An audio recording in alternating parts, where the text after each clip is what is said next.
దేవుని వాక్యం చదువుకుందాం. ప్రభునందు ప్రియమైన దేవుని బిడ్డలారా, 11వ వచనం. సంవత్సరమును నీ దయాకిరీటము ధరింపజేసి ఉన్నావు, నీ జాడలు సారము వెదజల్లుచున్నవి.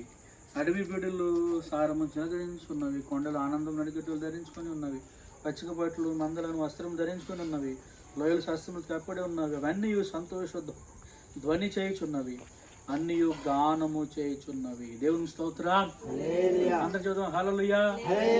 పిల్లరా, మరి శిరీష్ నాకు 4 సంవత్సరాలు దేవుడు ఆశీర్వదించి 5వ సంవత్సరం అనబడే దయా కిరీటమును దేవుడి బిడ్డకి ధరింపజేశాడు. ఇప్పుడు హ్యాపీ బర్త్డే